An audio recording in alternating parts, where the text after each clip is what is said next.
Bismillahirrahmanirrahim. Assalamu alaikum dear students. How are you all? Hope you all are fine and doing great. Today we are going to discuss the causes of malaria.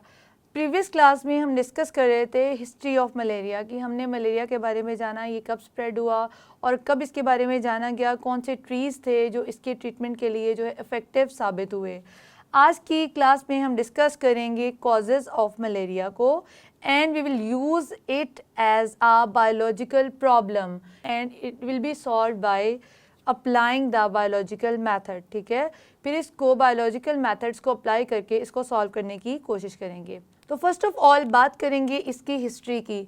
1878 में French army physician whose name was Lebron, क्या नाम था उसका?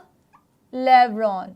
उसने study करना शुरू किया malaria को कि वो जान सके कि कौन सी चीज़ है जो मलेरिया को कॉज करती है। ठीक है, तो मलेरिया को कॉज करने के लिए उसने एक्सपेरिमेंट जो किया, first of all he took small amount of blood from the malarial patient. उसने जितने भी मलेरिया के जो पेशेंट थे या जो मलेरिया के से इन्फेक्टेड पर्सन थे उनकी बॉडी से कुछ सैंपल लिया, ब्लड लिया और उसने उसको स्टडी किया under microscope.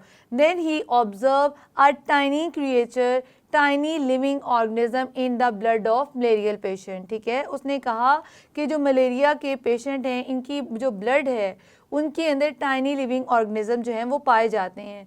But his hypothesis was rejected, उस बात को डिसबिलीव करार दे दिया गया कि ये जो बात है ये गलत है। सून आफ्टर दैट डिस्कवरी, 2 साल बाद जो एक और फिजिशियन था उसने एक्सपेरिमेंट किया और उसने सेम क्रिएचर को ऑब्जर्व किया। ठीक है, कितने साल बाद? 2 years लेटर। ठीक है, एक और फिजिशियन था उसने अगेन ये एक एक्सपेरिमेंट किया और उसने अगेन क्या देखा? टाइनी क्रिएचर को इन the blood of malarial patient. ठीक है, सेकेंड डिस्कवरी के 3 साल बाद एक और फिजिशियन था उसने सेम क्रिएचर को ऑब्जर्व किया। उन्होंने कहा कि जो मलेरिया के पेशेंट होते हैं उनका जो ब्लड होता है उसमें टाइनी लिविंग ऑर्गेनिजम्स पाए जाते हैं जिनको उन्होंने माइक्रो ऑर्गेनिजम्स कहा। Micro mean small and organism mean organisms, living entities. ठीक है, उसके बाद उन्होंने इस क्रिएचर को नाम दे दिया प्लाज्मोडियम का। किस चीज़ का नाम दिया? प्लाज्मोडियम। ये वो क्रिएचर है जो मलेरियल पेशेंट के ब्लड में पाई जाती है। इसके बाद ये एक मसला था कि जो मलेरिया का जो कॉज है वो प्लाज्मोडियम ही है या नहीं है। इसको सॉल्व करने के लिए बायोलॉजिकल मेथड अप्लाई किया गया। तो बायोलॉजिकल मेथड के लिए सबसे पहले जो ऑब्जर्वेशन थी वो ये थी कि marshy water and malaria have some relation.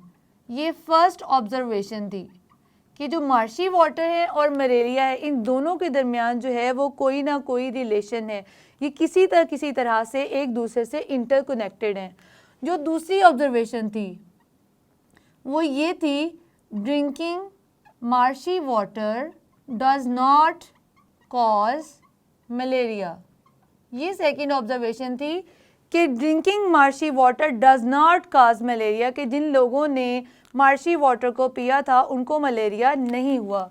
Third observation थी वो ये थी Plasmodium is present in the blood of malarial patient, कि जितने भी जो मलेरिया के पेशेंट हैं उनके ब्लड में जो है वो प्लाज्मोडियम पाया जाता है।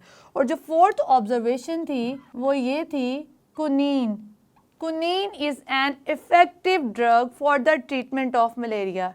ठीक है, ये 4 ऑब्जर्वेशन थी जो इस जो है बायोलॉजिकल मेथड्स के लिए यूज़ की गई। अब आ जाते हैं इसके हाइपोथेसिस पे। इन सारी ऑब्जर्वेशन से जो हाइपोथेसिस बनाया गया वो ये था Plasmodium is the cause of malaria.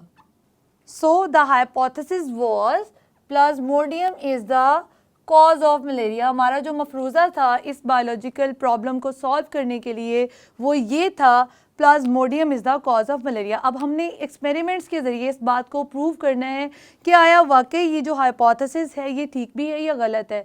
तो इसको साबित करने के लिए डिडक्शंस जो बनाई गई, जो फर्दर डिडक्शंस किए गए इस हाइपोथेसिस से, वो ये था, इफ़, आपको पता है कि डिडक्शंस में हम क्या करते हैं, इफ़ एंड देन का यूज़ करते हैं।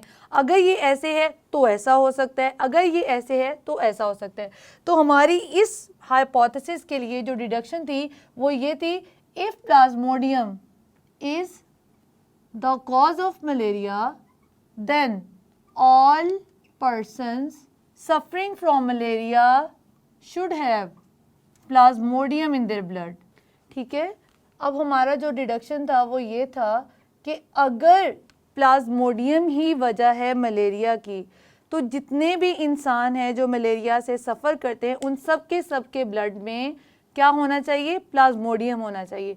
ये हमारा डिडक्शन था। हाइपोथेसिस क्या था, Plasmodium is the cause of malaria. उसके बाद हमने ये बात की कि अगर प्लाज्मोडियम ही वजह है मलेरिया की, तो तमाम लोग जो मलेरिया से सफ़र कर रहे हैं उनके ब्लड में क्या होना चाहिए, प्लाज्मोडियम। तो इसके लिए क्या किया गया, एक्सपेरिमेंट किया गया इस बात को प्रूव करने के लिए, इधर इट इज़ करेक्ट और इट इज़ रॉन्ग। ठीक है, तो इसके लिए क्या किया गया, दो ग्रुप बनाए गए, one was control group and the other was experimental group. अब इन दोनों ग्रुप्स में उन्होंने 100 पीपल लिए। कंट्रोल ग्रुप में 100 हेल्दी पर्सनस लिए गए और एक्सपेरिमेंटल जो ग्रुप था उसमें 100 मलेरियल पेशेंट्स लिए गए। अब इन पर्सनस को जब स्टडी किया गया तो ये बात देखी गई, 7 out of 100 healthy persons would have Plasmodium in their blood. ठीक है, 7 लोग 100 में से जो थे हेल्दी लोग, उनके ब्लड में प्लाज्मोडियम पाया गया। कितने लोगों में, 7 out of 100 people have Plasmodium in their blood. While अब ये मलेरियल पेशेंट्स को जब स्टडी किया गया तो ये बात ऑब्जर्व की गई, 100 out of 100 people have Plasmodium in their blood. तो जो कंट्रोल ग्रुप था उसमें क्या चीज़ ऑब्जर्व की गई, 7 लोग 100 में से जो थे उनके ब्लड में प्लाज्मोडियम पाया जाता है।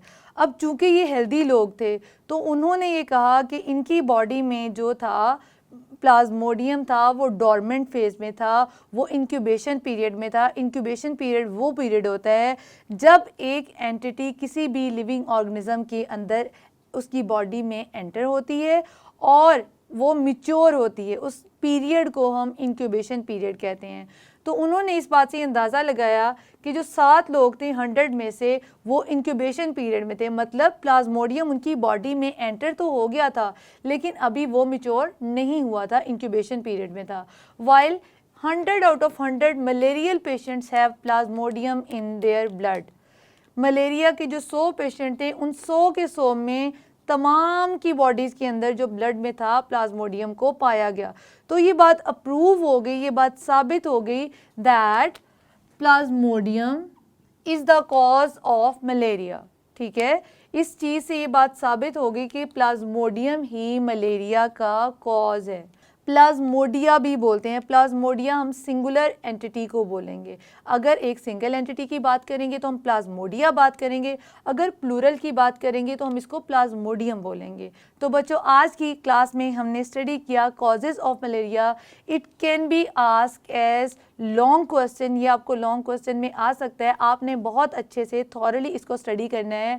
उम्मीद करती हूँ आज का लेसन आपको समझ आया होगा। मज़ीद अंडरस्टैंडिंग के लिए अपनी बुक से हेल्प लीजिए, रीडिंग कीजिए और इसको अच्छे तरीके से मेमोराइज कीजिए।